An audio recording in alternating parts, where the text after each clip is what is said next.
अस्सलाम वालेकुम, मैं हूं रेहान तारिक और आप देख रहे हैं दास्ता। कि इस वक्त इमरान खान और हुकूमत के माबैन अपनी पसंद का आर्मी चीफ लगाने के लिए मैच पड़ा हुआ है। शहबाज शरीफ लंदन में मरकजी क़यादत के साथ मौजूद हैं। नए आर्मी चीफ की तैनाती के लिए मुशावरत भी जारी है, लेकिन कोई भी इस मुलाकात में होने वाली मुशावरत पर बात करने को तैयार नहीं है। लंदन में सहाफ़ियों ने नवाज शरीफ से शहबाज शरीफ की मुलाकात के हवाले से पूछा तो मुस्लिम लीग नून के कायद मियां नवाज शरीफ ने सहाफ़ियों को वज़ीर आज़म शहबाज शरीफ से मुलाकात की तफसील बताने से गुरेज करते हुए कहा कि किसी दिन आराम से बैठकर बताएंगे। जब सहाफ़ियों ने सवाल किया तो पाकिस्तान मुस्लिम लीग नून की जानिब से कैसे रिस्पॉन्ड किया गया, जरा उसकी एक झलक आपके सामने रखता है। मीटिंग के 3 राउंड हुए आज प्राइम मिनिस्टर शहबाज शरीफ साहब के साथ, तो क्या डिस्कस हुआ? Thank you. किसी को आराम से बैठ के बताएंगे तो आगे जाते तो नहीं बातें होती ना। ये सब सुनने में आया कि किसी आर्मी चीफ का कोई डिसाइड हुआ? अब मामला काफी बेहतर हो गए हैं, जो एक अनसर्टेनिटी फैलाई जा रही थी। बस अल्लाह ताला से आप दुआ करें, अल्लाह ताला मामला को बेहतर ही बनाए और मुल्क को भी बेहतर रास्ते पे अल्लाह ताला लेकर आए। मियां साहब सुना है किसी भी चीफ के हवाले से मुल्क मुश्किल में है। वज़ीर दिफा ख्वाजा आसिफ भी लंदन में मौजूद है और मुलाकातों में भी शामिल हैं। वो खुलकर इस बात का एतराफ़ कर रहे हैं कि लंदन में नवाज शरीफ और शहबाज शरीफ की मुलाकात में नए आर्मी चीफ की तैनाती पर बात हुई है। निजी न्यूज़ चैनल के प्रोग्राम में गुफ्तगू करते हुए उनका कहना था कि वो और शहबाज शरीफ लंदन आए हैं इसलिए कि आर्मी चीफ की तैनाती पर नवाज शरीफ से रहनुमाई ले सकें। वज़ीर आज़म की लंदन मौजूदगी को आज चेयरमैन तहरीक इंसाफ इमरान खान ने गुजरात में लॉन्ग मार्च के शुरका से बजरिया वीडियो लिंक खिताब करते हुए खासी तनकीद का निशाना बनाया।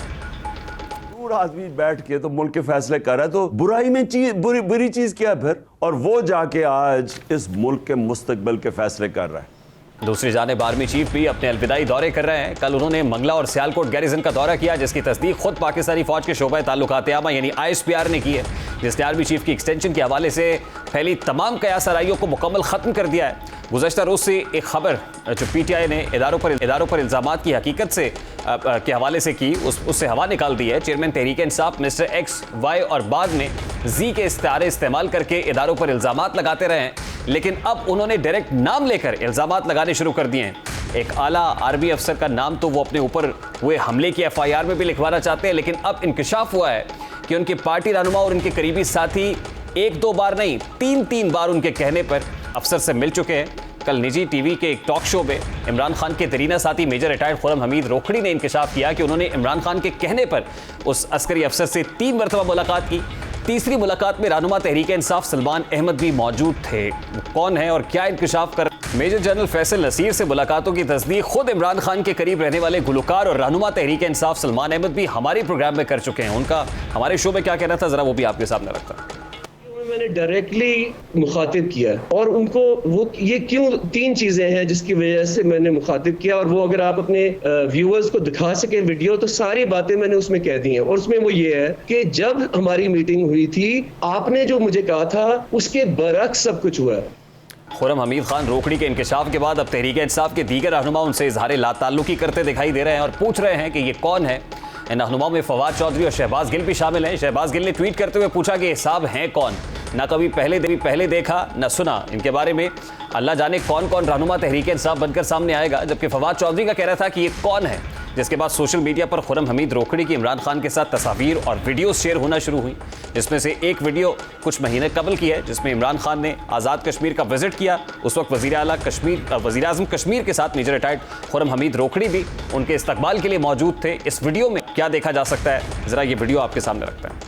इदारों से बाहर आई पसे पर्दा मुलाकातें और मुलाकातों का अंजाम क्या हुआ, इन सब सवालात का जवाब लेंगे। इस वक्त हमारे साथ मेजर रिटायर्ड खुरम हमीद खान रोकड़ी मौजूद हैं। अस्सलाम वालेकुम रोकड़ी साहब, बहुत बहुत शुक्रिया आपके वक्त के लिए। सबसे पहले तो बड़ा सादा सा सवाल है, गुज़श्ता रोज़ आपके इंकशाफात के बाद पाकिस्तान तहरीक इंसाफ की जानिब से और आपसे ख़ुद को डिस्टेंस किया जा रहा है, आपसे इजहार लाताल्लुकी किया जा रहा है। फवाद चौधरी ने पूछा कि ये कौन है, शहबाज गिल ने कुछ ट्वीट्स की और उसके बाद परवेज़ खटक ने भी एक बयानिया अपनाया, जिसके बाद पाकिस्तान तहरीक इंसाफ के जो वर्कर्स हैं वो भी सोशल मीडिया प्लेटफॉर्म्स के ऊपर पूछ रहे हैं कि ये हैं कौन। तो पाकिस्तान तहरीक इंसाफ के इन लोगों को अगर पसंद करेंगे कि बताएं कि आप कौन हैं? बात ये है जी कि मैं कौन हूँ, अब मैं इन लोगों को क्या जवाब दूँ? अभी इसका सिर्फ एक जवाब यह है कि जाके ये इमरान खान से पूछ लें कि मैं कौन हूँ, और बाकी PTI के वर्कर्स से पूछ लें मैं कौन हूँ। ये जितने नाम आपने लिए हैं, ये बाकियात फ़लाँ, इधर से अंदर दाखिल होने वाले, उधर से अंदर दाखिल होने वाले, इनका ताल्लुक़ क्या है PTI से? पहला सवाल मेरा ये है कि ये लोग कौन हैं। हम लोगों ने तो इसकी वो कहते हैं ना, हम वो जो जब गुलिस्तां को खून की ज़रूरत पड़ी सबसे पहले हमारी ही गर्दन कटी। आज पूछते हैं हमसे ये अहले चमन, ये चमन है हमारा तुम्हारा नहीं। मैं ये सवाल करता हूँ, आप कौन लोग हैं, आप कहाँ से आए हुए हैं? आई डोंट नो देम। मुझे इतना पता है कि ये कल किसी और के साथ थे, परसों किसी और के साथ थे, तरसों किसी और के साथ थे। और ये वो लोग हैं जिन्होंने पीटीआई के असल वर्कर्स, पीटीआई की जो असल जो पीटीआई की असास थी, जिन्होंने पीटीआई बनाई या जो पीटीआई को लेकर चले, ये वो लोग हैं जिन्होंने हाईजैक किया और उन तमाम पुराने पीटीआई वर्कर्स को इन्होंने साइड लाइन किया। साइड लाइन करने के बाद इन्होंने नई प्लांट किए लोग, फिर सेल्फी आती है, फिर खुशामद आती है, कहतुर रिजाल का दौर है और पहचान कहाँ रह गई है कि कौन कहाँ है पे। ये तो वो दौर है, मुश्किल दौर है। अभी इनसे मैं पूछूं आप कौन है, क्योंकि अभी क्या कहूँ इससे ज़्यादा पूछें। इनसे पूछें, इमरान खान से जाके पूछें मैं कौन हूँ। इनसे पूछें इमरान खान को 1998 के अंदर फर्स्ट टाइम मियावाली के अंदर अपने गांव रोखड़ी के अंदर लेके जाने वाला कौन था। हफीज़ुल्लाह खान नियाज़ी से पूछें, इनको जाके इनको कहें अक्ल के अंधो तुम कहाँ किस तरफ फिर रहे हो। हफीज़ुल्लाह नियाज़ी जिसने ये पीटीआई रेज़ की, हफीज़ुल्लाह नियाज़ी, उससे जाके पूछ लें मैं कौन। तो रोखड़ी साहब, रिकॉर्ड की दुरुस्तगी के लिए आपका इमरान खान से क्या ताल्लुक़ है, या मैं ये जानना चाहूँ कि इमरान खान से ताल्लुक़ की इब्तदा कहाँ से हुई और फिर पीटीआई में शमूलियत आपने कब इख्तियार की? देखिए, पहली चीज़ों पे हम ये जाएँ। I was senior vice president of party Mianwali. I was secretary membership north Punjab. I was senior vice president North Punjab. I was chairman ex-serviceman North Punjab. I was candidate for PP86 जो है खान के नीचे वाला जो विंग है, उसके लिए मैंने अप्लाई किया PP का इलेक्शन और मैं शॉर्ट लिस्ट हुआ। ये सारी चीज़ें ऑन रिकॉर्ड हैं। ये तो है मेरी पॉलिटिकल स्ट्रगल। और मियावाली में पीटीआई के अंदर किरदार या मियावाली से बाहर या हर जगह पे मेरा किरदार है। मैं अपने मेडल मैंने खुद क्या डालने। हाँ, एक कमी यह है कि मैं वो जो भाग के बेशर्मी के साथ या अपनी तज़हीक करके भाग के धिक्के खा के वो जो फ़ोटो खिंचाने वाला चक्कर है और फ़ोटो खिंचा के बेचने वाला वो चक्कर अपना कभी भी नहीं रहा। हर गैरतमंद को और हर पीटीआई का वो वर्कर जो कि असल वर्कर है पीटीआई को, वो जानता है कि हम कौन है। हम एक दूसरे को सारे जानते हैं। स्टार्ट पीटीआई का अजीब व गरीब बात है कि स्टार्ट पीटीआई का ये है कि मैं उस वक्त फ़ौज में कप्तान था। आई एम टॉकिंग अबाउट 1998 और इमरान खान बुनियाद रख रहा था पीटीआई की मियावाली के अंदर। इमरान खान का जो हलका है अपना आबाई, वो मियावाली सिटी वाला है। जो ये दूसरा हलका है, ये है हमारा हलका जहाँ के हम हैं, ईसा खैल से लेकर शहबाज खैल तक ही हलका है। और रोखड़ी जो है, अदरवाइज़ मियावाली में रोखड़ी की जो पॉलिटिक्स थी ये सबसे मजबूत थी। रोखड़ी गांव के अंदर इमरान खान का जाना was a challenge at that time. मुझे इन्होंने कांटेक्ट किया क्योंकि उनको पता था कि ये प्रो इमरान खान है। मैंने छुट्टी लेके वापस आया और मैंने पहला विज़िट और जलसा और everything I arranged in Rokhri PTI Imran Khan. I am talking about 1998। 2012 में मैं फ़ौज छोड़ता हूँ, वापस आता हूँ। 2 साल का आपका पाबंदी होती है और 2 साल के बाद मैं पार्टी को एक्टिवली ज्वाइन करता हूँ for politics in 2014 I am talking. और उसके बाद के हम लगे हुए हैं। और आज ये परिंदे जो पता नहीं कहाँ पे, वो कहते हैं ना कि ये वो मुर्गी है जो हर जगह पे अंडे देती है, ये वो मुर्गियाँ जिन्होंने हर जगह पे अंडे दिए हुए हैं, ये पूछ रहे हैं कि मैं कौन हूँ। रोखड़ी साहब, व्हाट हैपेंड सो क्विकली? आपका जो स्टैचर है विद इन द पार्टी और जिस प्रोफाइल और सर्विस का जिक्र आपने किया है, ये एकदम से नोज डाइव किया। और नोज डाइव नहीं किया बल्कि आपको शो कॉज इशू किया गया है इन रिसेंट टाइम्स। और फिर उसके बाद पीटीआई के ये फ्रंट लाइनर्स आपसे ये सवाल कर रहे हैं कि कौन है, तो एकदम नोज डाइव कैसे कर गया ये सब? बात यह है कि शो कॉज से भी काम आ गया। बगैर शो कॉज के जवाब के अभी थोड़ी देर पहले मुझे किसी ने वो भेजा कि आपको पार्टी मेंबरशिप टर्मिनेट कर दी गई है। यानी आप एक प्रोसीजर है ना, प्रोसीजर आप अडॉप्ट करते हैं। मेरे शो कॉज का जवाब ही नहीं गया, उन्होंने पार्टी मेंबरशिप जो है उन्होंने कहा टर्मिनेट कर दी गई है। हम पढ़ा करते थे फॉशिज्म, कि फॉशिज्म है क्या, और हमें मालूम आज हो रहा है कि फॉशिज्म क्या है। हुआ क्या, किस वजह से है, वो कैपिटल टॉक पे हामिद मीर साहब के साथ मैंने कल अपना पूरा दिया। पीपल कैन सी दैट, सुन भी सकते हैं। माय इशू है या मेरा कंसर्न ये था या मेरा जो चल रहा है टसल कह लें, या जो मैं अपना पॉइंट ऑफ व्यू दे रहा था वो ये था। अगर वो ये था कि हम देखें दुनिया के अंदर स्ट्रॉन्ग पॉलिटिकल गवर्नमेंट्स होती हैं और दुनिया के अंदर वीक पॉलिटिकल गवर्नमेंट्स हैं। स्ट्रॉन्ग पॉलिटिकल गवर्नमेंट वो होती है कि जिसकी फ़ौज मजबूत होती है, और वीक पॉलिटिकल गवर्नमेंट वो होती है कि जिनकी फ़ौजें कमज़ोर होती हैं। स्ट्रॉन्ग पॉलिटिकल गवर्नमेंट हो सकता है इकोनॉमी में कमज़ोर हो, और हो सकता है वीक पॉलिटिकल गवर्नमेंट इकोनॉमी में बहुत ज़्यादा हो। उसकी मिसाल जैसे है स्कैंडिनेवियन कंट्रीज़ इकोनॉमी में बहुत अच्छे, उनको फ़ौज की ज़रूरत नहीं है। पाकिस्तान या इस तरह के ममालिक जैसे हमारे हैं, इवन अमेरिका या जिन ममालिक की फ़ौजें मजबूत हैं, उनकी जो जोग्राफिकल लोकेशंस हैं या उनके जो डिज़ाइंस हैं, उनकी वजह से उनको फ़ौजें मजबूत रखना पड़ती हैं। मैं ये देख रहा था कि एक बहुत बड़ा नैरेटिव बिल्टअप किया गया, बाय डिज़ाइन बिल्टअप किया गया फ़ौज के ख़िलाफ़, और उस नैरेटिव को स्टेप बाय स्टेप बढ़ाया गया और उस लेवल पे ले आए कि बग़ैर सोचे समझे एक बहुत बड़ी वेव को खड़ा कर दिया गया, सोशल मीडिया, ट्विटर, एवरीवेयर। और उन्होंने जो नैरेटिव बिल्टअप किया, उन्होंने पेट्रियट होने के लिए, और उन्होंने अपने आप को अच्छा, आई डोंट नो व्हाट बेसिकली पीछे डिज़ाइंस क्या हैं, वो इनका काम है एजेंसीज़ का, उनका वो ये पूछें कि किसने क्यों किया, वो नैरेटिव बिल्टअप हो के चल पड़ा। मेरा पॉइंट ऑफ व्यू यहाँ पे ये था कि हम उस स्टेज पर ना जाएं कि हम इख्तिलाफ के जगह पर दुश्मनी को आगे लाकर अपने मुल्क में किसी भी इदारे को ख़त्म करने का सोचने लग गए। ठीक, यानी आपका जो वजह तनाज़ा बना वो ये है कि आप ये नहीं चाहते थे कि इमरान खान की जानिब से या PTI की जानिब से फ़ौज को अटैक किया जाए, अस्करी इदारे या अस्करी अफसरान को अटैक किया जाए। अब इमरान खान ने हुकूमत से निकाले जाने के बाद ये नैरेटिव बिल्डिंग की, जब हुकूमत से निकले तो ये एक बयानिया सामने आया। इमरान खान ने ऑल ऑफ ए सडन नहीं की जी। इमरान खान के हुकूमत के निकालने के बाद बड़े पेशेंस के साथ बड़ी खूबसूरत स्ट्रगल शुरू की, और इमरान खान को उस अच्छी स्ट्रगल में एक बड़ा ज़बरदस्त लोगों ने उसको अप्रिशिएट किया, और इमरान खान का वोट बैंक स्वेल किया। हमारी ताकत पॉलिटिकल पार्टीज़ की वोट बैंक है, हमारी ताकत लश्कर नहीं है। आई don't know what has happened कि वो एक वोट बैंक हमारा स्वेल कर रहा है, और हम एक ऐसी पोजीशन में पहुंचने वाले हैं कि हम इलेक्शन के अंदर जब जाएं तो हम एक बहुत ज़बरदस्त 2/3 मेजॉरिटी के साथ आ जाते हैं। इमरान खान को किसने वहाँ से किस रास्ते पे चलाया कि वो वोट बैंक को छोड़कर ऐसी स्ट्रगल की तरफ चले कि जिसके अंदर एक लश्कर की बुनियाद बनाने की शुरू हो गई, और हमारा जो डायरेक्शन थी वो डिफरेंट हो गई, और हमारी टोटल की टोटल, मैं कई दोस्तों को कहता हूँ मुझे बताओ यार ये जो मार्च है ये है किसके ख़िलाफ़, क्यों कर रहे हो, इसका हमारा मोटिव क्या है, और हमने उस नैरेटिव को अपने को चेंज कर दिया। मैंने चैलेंज सिर्फ उस नैरेटिव को किया है, और मैं जस्टिफाइड हूँ, और मैं उस नैरेटिव को चैलेंज करते वक्त काम हूँ कि मैंने ठीक काम किया है भाई, हमारा ये काम नहीं है। It was Imran Khan's own idea और somebody else made him do so? कोई और था जिसने इमरान खान को ये गलत मशवरा दिया? देखें, वो अच्छे मुशीर जो हो ना, सैयदना अली रज़ी अल्लाह ताला अन्हु का कॉल है, और बहुत ही उससे ही नसीहत बंदा पकड़ ले तो ज़िंदगी सुधर जाए, कोई भी हुक्मरान हो। उन्होंने कहा सैयदना आप, वो जो वक्त थे अव्वलीन खलीफा के, उनमें बहुत ज़्यादा तरक्की थी और बहुत ज़्यादा थी, का जब से वक्त आया है वो मसाइल ही का शिकार हो गए। क्या इशू है? उन्होंने कहा उनके मुशीर हम थे और हमारे मुशीर आप हैं।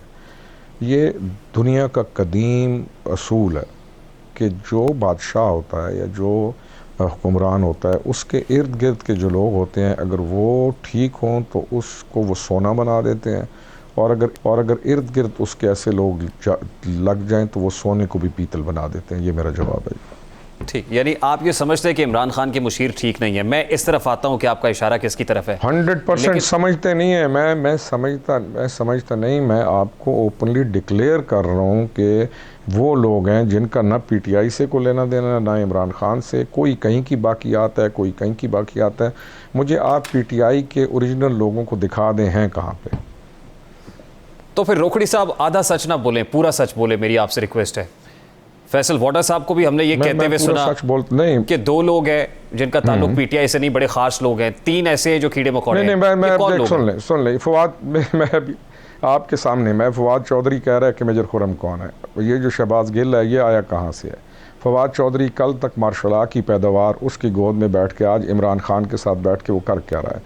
किसको नहीं पता कि कौन क्या है?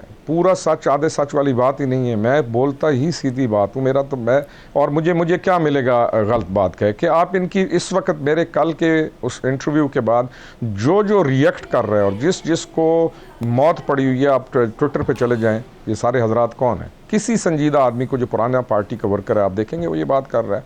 और फिर इन्होंने ज़्यादती और जुल्म ये किया हुआ है कि इन्होंने सोशल मीडिया के ऊपर नीचे जो हमने नौजवानों को ट्रेंड करना था टूवर्ड्स हिकमत, इल्म, हिल्म, सब्र, आगे हम better future of Pakistan, emerging technologies की तरफ हमने उनको लेके जाना था, एजुकेशन की तरफ हमने उनको लेके जाना था, लॉजिक, एविडेंस की तरफ, इतना नेगेटिव इम्पैक्ट पड़ रहा है रेस्ट ऑफ द नेशन के ऊपर कि वो जो कुछ हैं, ज़्यादा नहीं कुछ, वो उनका शोर इतना है और इतनी नेगेटिविटी और इतनी जहालत है, वो किसने तैयार की हैं? वो इन्हीं लोगों के तैयार किए हुए हैं जो सोशल मीडिया के ऊपर बैठी हुई है टीमें। क्या इमरान खान उनको कह रहा है कि आप ये काम करें? वो कर रहे हैं। और उसके बाद वो तमाम उन लोगों को कि जो इमरान खान को एक ऐसा बंदा समझ रहे थे कि जिसकी वजह से एक बहुत मुस्बित चेंज आएगी, ये कॉज है इमरान खान के डाउनफॉल का। आप देखते जाएं कि ये लोग इमरान खान को अब तक कहाँ पहुँचा चुके हैं और आगे ये क्या करें। ठीक है, रोकड़ी साहब यहीं से वापस आएंगे। मेजर रिटायर्ड खुर्रम हमीद खान रोकड़ी हमारे साथ मौजूद है। क्विक शॉर्ट ब्रेक ले रही है। ब्रेक के बाद जब वापस आएंगे तो इनसे जानने की कोशिश करेंगे कि मेजर फैसल असीर से जो मुलाकात हुई थी, ये मुलाकात किसके कहने पर हुई थी और इमरान खान का इसमें कितना कॉन्ट्रीब्यूशन था। ब्रेक लेते हैं, ब्रेक के बाद वापस आते हैं।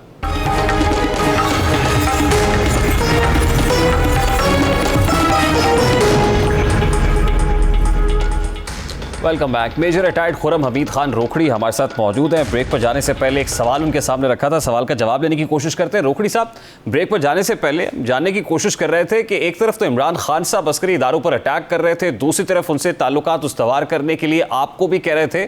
जो आपको पैगाम मिला था कि जाइए और जाकर मेजर जनरल फैसल असीर को काउंटर कीजिए, ये जो पैगाम है ये बराह रास्त इमरान खान ने आपको दिया था?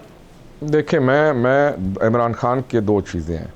इमरान खान, हमने एक टीम बनाई थी। क्या मैं अपना फेस वो खोल के दे दूं व्हाट्सएप, आप आ जाएं और उसके ऊपर देख रहे हैं कि मुझे किस ने कहाँ की कहा था।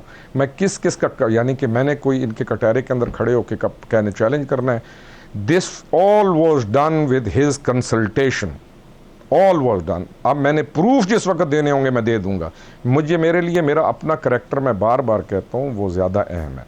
मेरे लिए मेरा अपना कहा ज़्यादा अहम है। मेरे लिए अपनी मैं क्यों करूँगा, क्यों इस इतने बड़े लेवल के ऊपर जाके मैं एक एफर्ट कर रहा हूँ। मैं बच्चा हूँ, आई एम 53 ईयर्स ओल्ड। मैं ये शुगर लगाऊंगा कि आज ये नादान 3-4 खड़े करके को बात को डीरेल करके उधर लेके जाना चाहें, उधर लेके जाना चाहें, उधर। हमारे इलाके की मिसाल है कौम कबाइल की कि आ जाओ इधर आके बैठ जाओ, कुरान तलाक दो कि तुमने ये नहीं कहा था। दूसरी, अल्लाह ताला का कुरान ये मिसाल देता है कि आ जाओ इधर और चादर में अपनी औलाद ले आओ और तो चादर में मैं अपनी औलाद ले आता हूँ। मोबाइल है, सूरह मोबाइल की आयात हैं। आओ हम कहें कि हमारे में से जो झूठा है अल्लाह ताला उसको गर्क कर दे। मैं तो तमाम उस चीज़ के ऊपर भी अगर जाना चाहते हैं, मुझे ज़रूरत क्या है कि मैं जाके ये सारी एफर्ट करूँ। रोकड़ी साहब, इमरान खान का पैगाम आपको किसने पहुंचाया? इमरान खान का पैगाम आपको किसने पहुंचाया था कि जाइए मेजर जनरल फैसल असीर से मिले और उनको काउंटर करें? नहीं, मेरे में इमरान खान की और मेरी डायरेक्ट मेरी व्हाट्सएप के ऊपर भी बात है इमरान खान के साथ। मेरा वो लीडर है। आपका जो इस चैनल का मालिक होगा, क्या आपकी उसके साथ डायरेक्ट इंटरेक्शन नहीं है? नहीं, as far as this matter is concerned, इस पे भी आप बराह रास्त इमरान खान से रास्ते में थे? यस, मैं कुछ झूठ बोलूँगा आपके साथ? मैं आपको व्हाट्सएप अपने दिखाऊंगा, आप आ जाएंगे पर्सनली। यानी एक होती है निजी मजलिस, एक होता है पब्लिक में आम करना। मैं आप आ जाएं मेरे पास, आप बैठ के देख लीजिएगा, उसके बाद जाके आप बता दीजिएगा कि कौन डायरेक्ट राब्ते में था, कौन किस वक्त किस मौके पे था, थे कौन कौन। इस पेंडोरा मैंने अल्फाज कहते, मैंने कहा जिसने, जब सुलेमान ने ये बात शुरू की और उसने हामिद मीर साहब को जाके अपना एक पैगाम नोट कराया जनरल फैसल के बारे में, मैं टोल्ड हिम, मैंने कहा you are opening a Pandora box. मैंने कहा ये जब पेंडोरा बॉक्स खुलेगा तो बात कहाँ की कहाँ जाएगी। मैंने कहा यू आर नॉट रियलाइजिंग। मैं नहीं चाहता था कि ये इस चीज़ को चले। मैंने कहा जो हो गया। मैंने साइड कर ली थी। दे ओपन द पेंडोरा बॉक्स। आप आ जाइए किसी दिन, बैठ जाइए, कुछ चीज़ें मेरे से ले लीजिए, फिर उसके बाद अब ठंडे हो जाएंगे आप भी और बाकी। रोकड़ी साहब, 2 मुलाकातें आपकी हुई जनरल फैसल असीर से। एक मुलाकात वो थी जिसमें आप सलमान अहमद को भी लेकर गए, यानी कुल 3 मुलाकातें हुई। 3 मुलाकातों के बाद आप इमरान खान से ज़्यादा मेरी मुलाकातें ज़्यादा हैं, लेकिन मैं वो हैं 3 जो मैं इन चीज़ों को जो मैंने एयर की हैं। हर चीज़ उठा के बाहर नहीं रखती जाती। चीज़ को हमेशा सोच समझ के किया जाता है। मेरा जो कोर पॉइंट वो ये है कि we did the negotiations, I took him, मैं पहले चल रहा था अकेला। हमारे कौम कबाइल का एक रिवाज है कि अकेले नहीं चला जाता, कि मैं जा रहा हूँ, मैं कर रहा हूँ, और फिर मैं क्या आपको और बताऊं कि और कौन मेरे साथ जाना चाहता था। मैंने कहा नहीं भाई, दैट्स ऑल, मैं अभी और किसी को साथ लेके नहीं जाना चाहता। फिर मेरे जहन में आया, क्योंकि ये और मैं और इमरान खान हम कम्युनिकेट कर रहे हैं। कौन? मैं, सुलेमान और इमरान खान, और 2 बंदे और हैं जिनके मैं नाम लेना नहीं चाहता हूँ, क्योंकि अगर मैं उनके नाम लूँ तो उनको मैं नहीं चाहता हूँ कि वो भी एक कटहरे में आ जाए और उनकी ज़िंदगी के अंदर ये वाला तूफ़ान बदतमीज़ी शुरू हो जो अभी हो रहा है। बट रोकड़ी साहब, I want you to tell everybody and nation wants to know actually कि कौन से वो लोग थे या किरदार थे जो चाहते थे कि वो इस कंसल्टेशन का हिस्सा बने। नहीं, मेरी सुने बात ना। नेशन को जो मैं कह रहा हूँ उसके ऊपर वो एतबार करना चाहिए, और आप मेरे पास आ जाए, मैं आपको बता दूंगा और आप फिर बता देना कि आपको एतबार आया कि नहीं है। हर चीज़ को नहीं खोला जाता, हिकमत भी चीज़ होती है। इवन ये जो सुलेमान वाली मुलाकात है, मैंने इनको ये भी मना किया था। मैंने कहा हमने एक काम किया, वो काम नहीं हुआ, नो इशू, इसको पब्लिक ना करें। उस बादशाह बंदे ने उसको वीडियो चढ़ा के हामिद मीर साहब के प्रोग्राम में पब्लिक कर दिया। अब जब उसने पब्लिक किया तो एक रोज़ टीवी वाले ने मेरे से क्वेश्चन किया, तो मैंने फैसल नसीर की साइड ली, और मैं लेता हूँ साइड, और मैं पहले भी ले रहा था। उसके बाद एक तूफ़ान बदतमीज़ी शुरू होता है, गालम गलोच ब्रिगेड शुरू हो जाता है, और फिर उधर मेरे लिए ज़रूरी था मामले को क्लियर करना। जी रोकड़ी साहब, इमरान खान की इंस्ट्रक्शंस के बाद आपकी 3 मुलाकातें हुई या 3 से ज़्यादा मुलाकातें हुई? नहीं, उनको छोड़ें, कितनी मुलाकातें छोड़ें। जो फाइनल मुलाकात है उसके बाद इमरान खान को एक नैरेटिव मुझे दिया गया कि ये पॉइंट्स हैं जिनके ऊपर बात करनी है, ये पॉइंट्स हैं। हमने वो पॉइंट्स बनाए और हमने उन पॉइंट्स को कंक्लूड किया और हमने उन पॉइंट्स के ऊपर बात शुरू की। वो 4 पॉइंट्स थे और 4 पॉइंट्स मैंने भेज दिए आगे साहिबान को कि हम इन 4 पॉइंट्स पे बात करना चाहते हैं।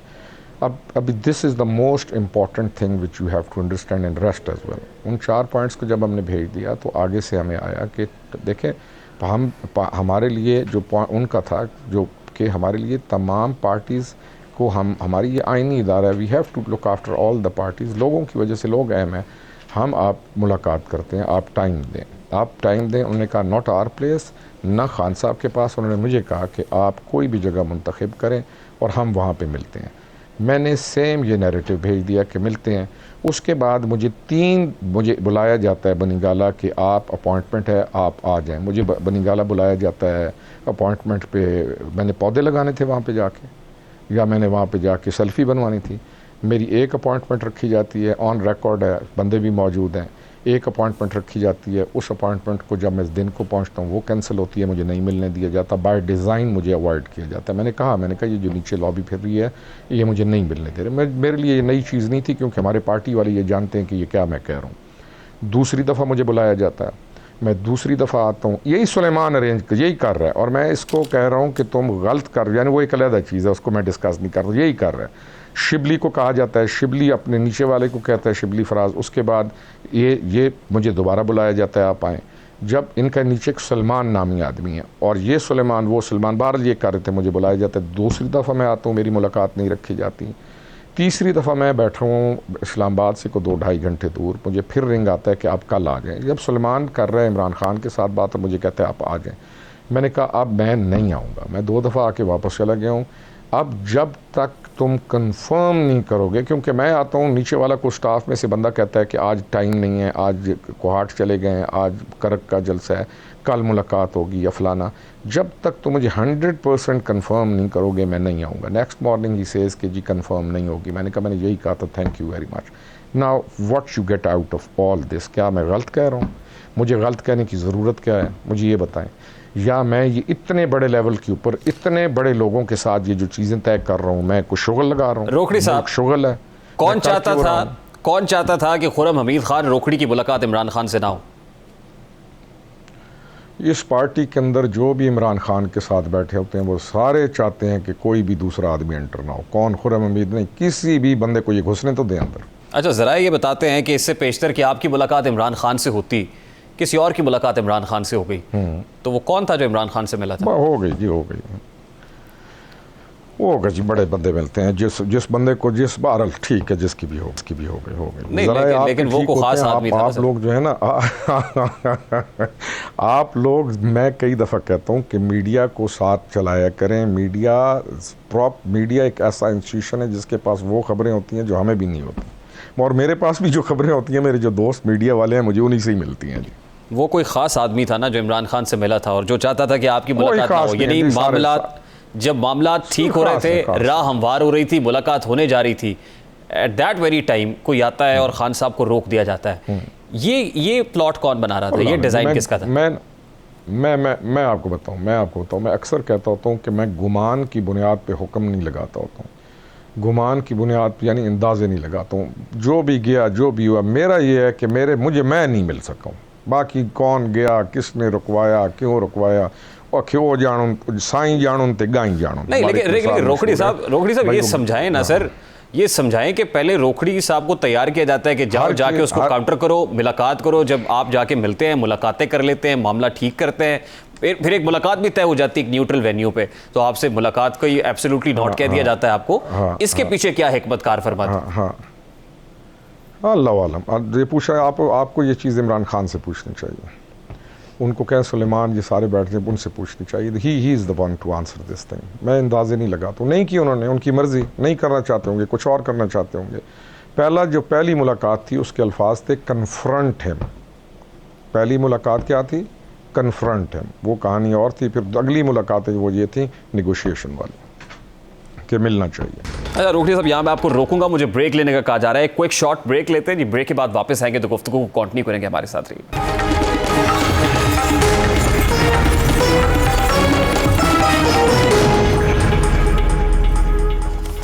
Welcome back after the break जी। रोकड़ी साहब, ब्रेक पर जाने से पहले बात हो रही थी कि इस्लामाबाद के अंदर अपॉइंटमेंट हुई मेजर जनरल फैसल असीर की। फैसल असीर साहब 9 अगस्त को अपॉइंट हुए और इमरान खान साहब ने अपनी तोप का रुख उनकी तरफ कर लिया, डायरेक्टली उनको अटैक करना शुरू कर दिया कि जब से एक अफसर अपॉइंट होकर इस्लामाबाद आया है तब से ये मामला PTI के लिए ख़राब हो रहे हैं।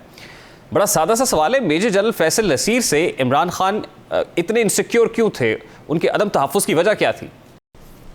देखिए, मैं I don't know. Faisal Naseer post होते हैं जनरल सरफराज की शहादत के दिन जी, गालिबन 9 अगस्त को। आप जनरल सरफराज की शहादत जी 9 अगस्त को, कितना अर्सा हो गया, 2-3 मंथ्स बैक। जिस चीज़ों का ताल्लुक़ है ही नहीं जनरल फैसल के साथ, उन चीज़ों को जनरल फैसल के साथ मिलाना ही गलत है। एक आदमी एक सीट है, दूसरा मैं डिफेंड करता भी हूँ, और डिफेंड करते करते मुझे किसी ने कहा कि आप उसके स्पोक्समैन बन गए। मैंने कहा तुम जो मर्ज़ी कहो, मैं जो मर्ज़ी बन गया। आपका एक आदमी, थोड़ा सा आपको सिस्टम की अगर समझ हो तो एक सिस्टम ऐसे होता है कि एक आदमी पोस्ट होता है जो कि फ़ाइटिंग आर्म से है इस सीट के लिए, यानी ये कि ये स्पेसिफिक सीट है, मैं फ़ाइटिंग आर्म से हूँ, मैं जाके उस सीट पे पोस्ट हूँ फॉर 2 ईयर्स और 3 ईयर्स। एक आदमी उसी आर्म का है। फैसल नसीर को जो सबसे बड़ा जो उसको जाता है स्ट्रॉन्ग पॉइंट है कि वो कोर ऑफ मिलिट्री इंटेलिजेंस का ऑफिसर है, और आपका वो मोस्ट डेकोरेटेड मिलिट्री इंटेलिजेंस का ऑपरेटर है, जिसको अपने उस पूरे सिस्टम को एग्जैक्टली ऑपरेट करना आता है। अब और फिर उसकी जो पूरी ज़िंदगी है पीछे, कुछ तो हम पूछ लें जाके कि वो क्या था क्या नहीं, और हम ऐसी बातें कर रहे हैं। मैं बात को यहाँ रोक लूँ, मैं ये कहता हूँ, मैं ये कह रहा था, मैंने कहा यार हम कर क्या रहे हैं। आपका एक इदारा है, आपका इदारा आईनी इदारा है जो कि आपकी सिक्योरिटी का इंचार्ज है, मुल्क की इंटीरियर सिक्योरिटी का इंचार्ज है। जिस तरीके से IG Sindh, IG Punjab, IG Islamabad, ये लोग अपने अपने मिदार के इंचार्ज हैं।